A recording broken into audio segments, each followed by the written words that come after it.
Anakin Skywalker, what a subject. He's one of the most complex and iconic characters in our culture. The child of destiny, prophecy to bring balance, who falls into darkness and is redeemed by the forgiveness of the Son. Not a bad character arc. Few fictional characters are so established in the popular consciousness as he is, and this is all the more interesting when you stop to consider that the moral of his story has conflicting interpretations, depending on which version of this character you grew up with. So my question in this video is, what lesson are we meant to take from the life of Anakin Skywalker in its entirety? As we'll see, that question goes a lot deeper than you might expect. Now, the first important point to acknowledge about Anakin Skywalker is that he is intergenerational, and this is true in two ways. His character arc takes place over generations in the story, and his story has also been told for generations in the real world. Our culture first met Anakin as the diabolical space villain Darth Vader in 1977, but his character arc begins with the release of The Phantom Menace in 1999, and key moments in his story have been revealed as recently as 2023. So his character is much more dynamic than most, and different people will see his character differently, depending on which aspect of his story they're most familiar with. So right off the bat, that makes him a difficult character to analyze. The contours of his story are really a matter of perspective, an important thing to keep in mind. So the first question has to be, which version of Anakin are we talking about in our analysis? We could limit ourselves to the 6 mainline films, of which he is arguably the main character, or we could expand our view to include every single canonical event in his story. But even then, we introduce the problem of how to define the limits of the canon, because there's no consensus on where those boundaries lie. And this is an important question because the inclusion or exclusion of certain stories, the data points of Anakin's story arc, will alter his character's moral constitution. They might change the point of his character in a meaningful way. So how are we going to do this? Because it's difficult to know where to start. Anakin's story is famously told out of order if we're going by release date. Then again, there's no law that says we have to approach it that way. Now, I suspect his author, George Lucas, would prefer that we start with episode 1. So out of respect for him, let's do that. Now, I have to draw the line somewhere, so I won't go deep into novels, comics, or video games. And if you have a problem with that, I respect you. Now, right away, it's notable that the story introduces this character as a youngling. More on them later in the video. Now, the fact that Anakin is 9 years old when he enters the story is, of course, very important because it means his story begins in innocence. And try though you might, it's pretty hard to find any clues that Anakin carries the seeds of evil already in this opening chapter. There is some literal foreshadowing in this brilliant promotional image, but we don't really get dark side vibes from young Anakin himself in the film. What we do get is speculation and suspicion from the Jedi, and especially from Yoda, who senses that he may have a toxic attachment style. And the Jedi don't forbid love and compassion per se, but they do have an issue with possessive attachment. And Anakin's attachment to his mother is identified as an emotional liability. Now, the morality of the Jedi will be important in our analysis, and there's a crucial dramatic irony in Anakin's relationship with them, as we'll see. Now, Yoda basically maps out how Anakin might become tempted by the dark side in his famous dialogue about fear leading to anger, then to hate, then to suffering. But the most important thing we learn about Anakin in The Phantom Menace is that he is believed to be the chosen one, which raises the most important question in our analysis. Does Anakin have a fixed destiny? Is his future predetermined, even a little bit, by an unseen cosmic force? Or is the outcome of his story determined exclusively by his decisions? And this might seem like a minor question, but really it's fundamental, because any meaningful analysis of a character is fundamentally about the consequences of his or her moral decisions. And if Anakin was merely a puppet for the will of the Force, then he never really made decisions of his own. By the way, this paradox of this self-fulfilling prophecy is very ancient in literature. Oedipus Rex is the classic example. This was written by Sophocles around 2,500 years ago. It's the story about a man who tries to avoid his foretold destiny, that he'll kill his father and marry his mother, and it's his attempt to prevent that outcome that ultimately causes it to occur. So here's why it matters for Anakin. In trying to protect Padme, he ends up being the one who causes her death. So is that his fault, or was he bound to a future not of his own making. Now, we'll come back to this question of prophecy and destiny in the conclusion of our analysis, but suffice to say, there are strong suggestions at the end of The Phantom Menace that Anakin's fate has already been at least inflected by the shadowy influence of the Sith. Now, the next time we see Anakin, he's a young man, and almost immediately we're given a dose of his insecurity and arrogance. Attack of the Clones is not especially subtle in establishing teenage Anakin as morally conflicted. He feels held back by Obi-Wan and the Jedi Council, and his blossoming romance with Padme makes him emotionally vulnerable. The film gives us a few key moments in Anakin's moral arc. One is that he increasingly defies his master, Obi-Wan Kenobi. Another is that he seems to jokingly suggest that the galaxy might best be organized as an autocracy. Just kidding, right, Anakin? And ultimately, he violates the Jedi's prohibition against possessive attachment by secretly marrying Padme. But of course, the most salient moral decision he makes in this film is the slaughter of Tusken Raiders. This is a reaction to his mother being kidnapped and murdered, and the thing that stands out about this outburst is that he admits openly to Padme that he killed the women and children, which, as we all know, puts him out of bounds of any morally acceptable act of retribution. And he didn't just kill them, he, quote, slaughtered them like animals. And I always thought this was an interesting choice from George Lucas because it strongly suggests that Anakin's character is irredeemable. And like any good tragic character, we, the audience, are challenged to confront the question of where to draw the line between that which is forgivable and that which is not. So keep that question before your mind as we proceed. But before we talk about Revenge of the Sith, I should mention The Clone Wars, which is an animated series that develops Anakin's character in the intervening years between episodes 2 and 3. Now, fans of this show and the standalone film have a stronger impression of Anakin's heroic side because they have a more detailed view of his pre-Darkseid side. This is where we meet his Padawan, Ahsoka, and we learn more about his disillusionment with the Jedi. If you felt the prequel films failed to justify Anakin's fall to the dark side, you might be interested in this collection of stories, which adds some interesting context and perhaps makes Anakin a more sympathetic character. Now, Episode 3 is certainly the darkest and most consequential chapter in Anakin's story. It's both ending and beginning the pivotal metamorphosis, Anakin's rebirth as Darth Vader. Right off the bat, it's clear that Anakin is already gripped by the dark side, but that doesn't mean he's not still morally conflicted at this point. The execution of Count Dooku is one of the most important moments in Anakin's arc. It binds Anakin to evil in a way that's unprecedented in the story. He's now complicit in the crimes of the nascent Imperial regime. It's probably not quite Anakin's point of no return, because you can still justify Dooku's execution as a necessity of war in the service of some ultimate good for the galaxy. But given how early it is in the story, things aren't looking so good for little Annie. And of course, the scene is meant to prefigure the throne room scene and give further moral context to Anakin's ultimate redemption, which we'll get to. Another important moment for Anakin is when he is denied the rank of master. Now, he's not just getting passed over for a promotion here. It's a deep betrayal and a critical rift between the two moral systems that compete for Anakin's soul. And in asking him to spy on Palpatine, they expose their own deceit and corruption, playing right into Palpatine's hands.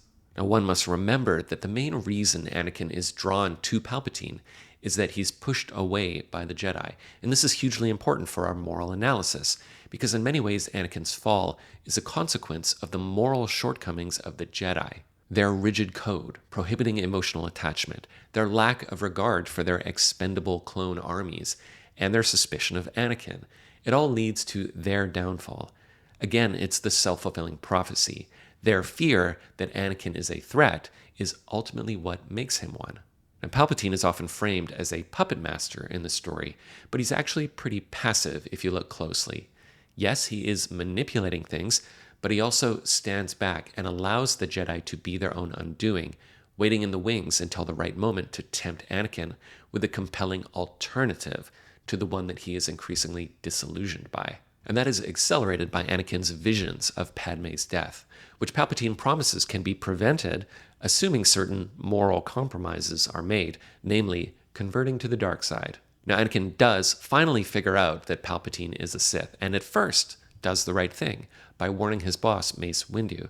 And it's only after Palpatine gives Anakin the final ultimatum of switching to the dark side or losing Padme that Anakin at last makes his final choice by killing Mace Windu, the second highest ranking Jedi Master after Yoda. You're fulfilling your destiny, Anakin.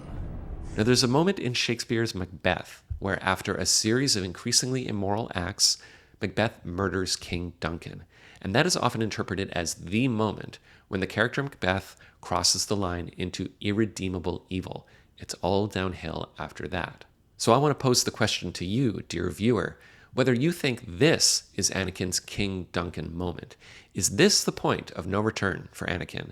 Because it really feels like this is the moment that he fully embraces the dark side. He now appears totally obedient to Palpatine and dutifully executes Order 66 with no apparent conflict or remorse, including what might be the most intimately evil moment in his character arc, the extermination of the younglings. It's a pretty steep fall into darkness, and it's pretty jarring for a character who 10 minutes ago still kind of felt like our hero. Things go from bad to worse when he winds up force choking the person he's purportedly trying to protect. And well, suffice to say, in his relationship with Obi-Wan, that he does not end up on the moral high ground. Now, there has been much criticism of the apparent abruptness of Anakin's transformation into the black cape-wearing Darth Vader. And if you've ever felt a kind of discontinuity between these two versions of the character, you're not alone. They do often feel like different people, so I found it really interesting that the TV series Kenobi attempted, at long last, to give us the on-screen synthesis of the two distinct images of Anakin. Now, this was done by showing actor Hayden Christensen inside the Vader mask, and by blending his natural voice with Vader's voice to really great effect. Anakin's gone. I am what remains.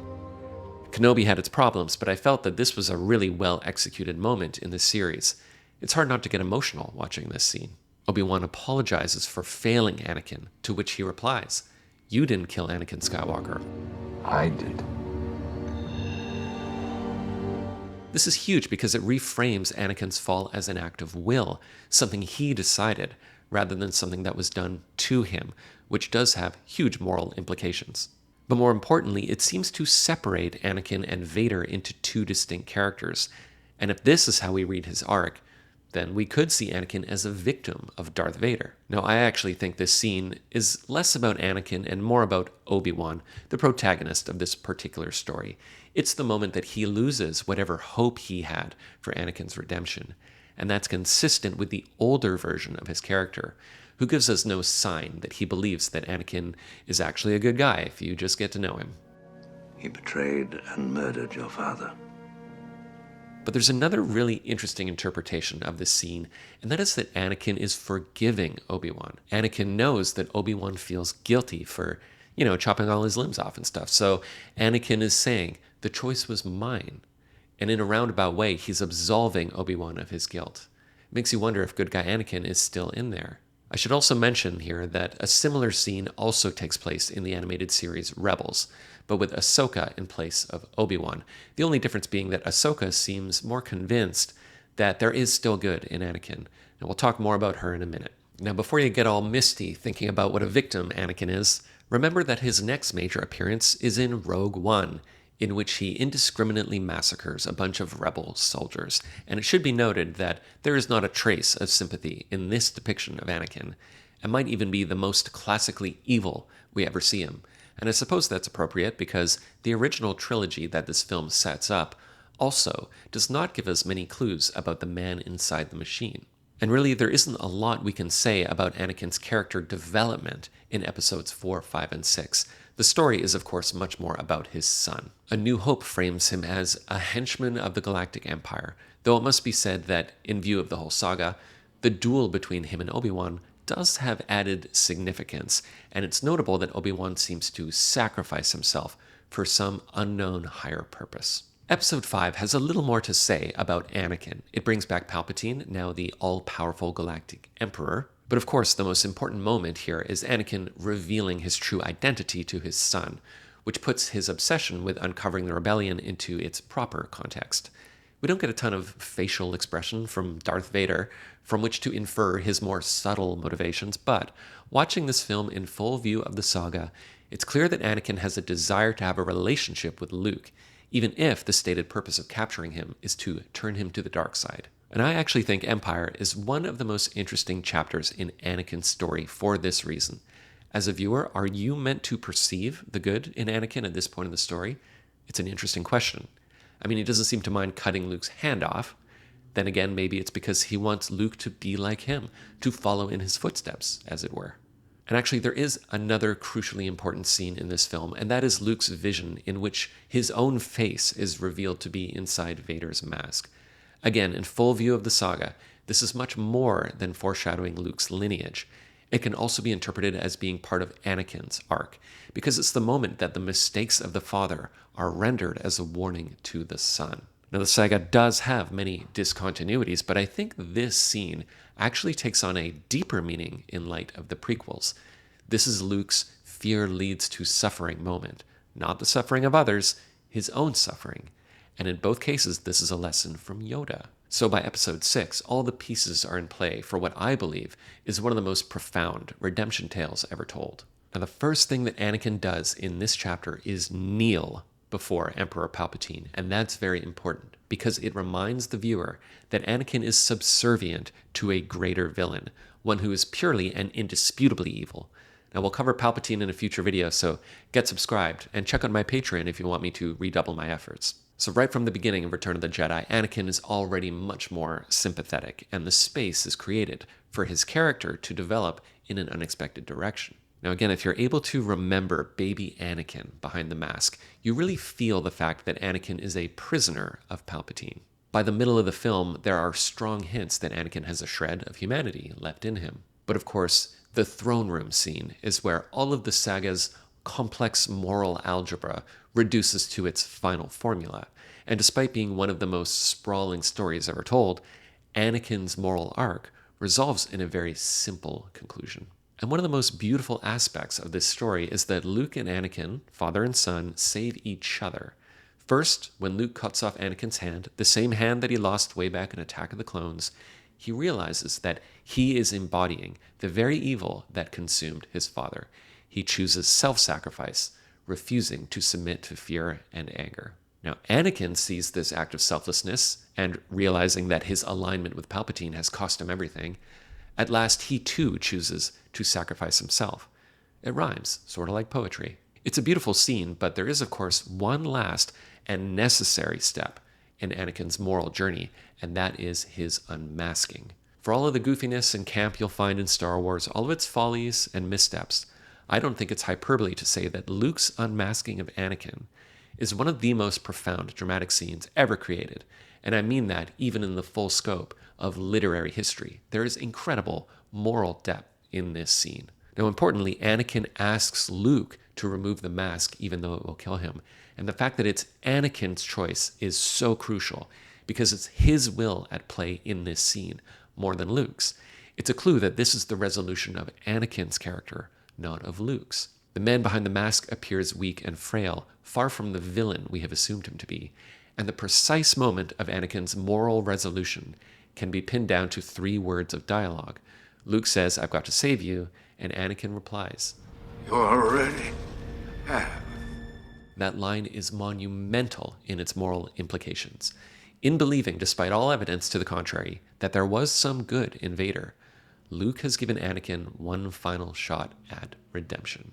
Now, like any good character, there are many interpretations of Anakin's moral arc. The most obvious moral problem with Anakin is that he is, to some degree, responsible for the suffering of millions, and lest we forget, the all-important younglings. It's not necessarily a foregone conclusion that Anakin deserves forgiveness or redemption.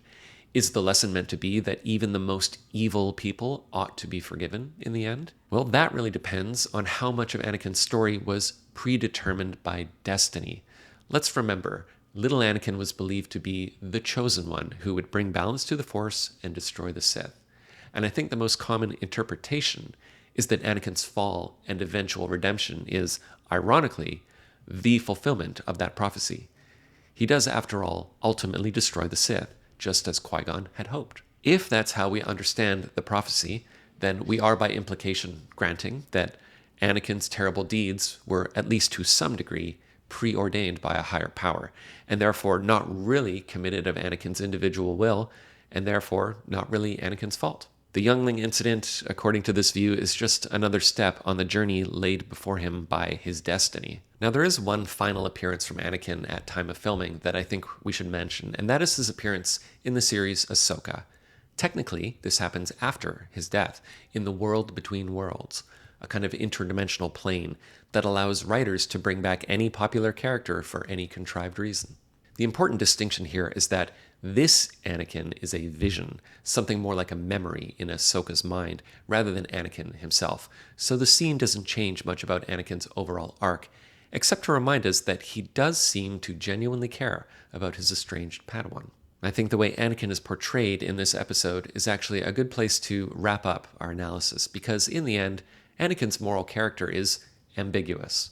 The question of whether he is either of the two conditions we call good and evil is oversimplistic and reductive. The reason we are fascinated by Anakin Skywalker is precisely because we cannot truly know him.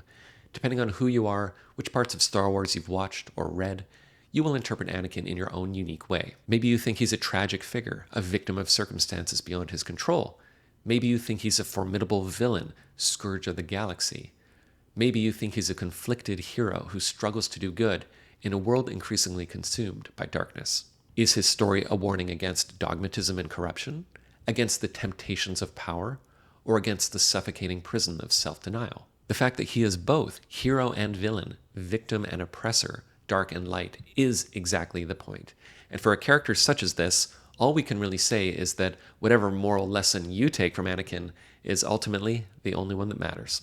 So thanks for watching. Check out my Patreon if you'd like to support the channel, and I'll see you on the next one.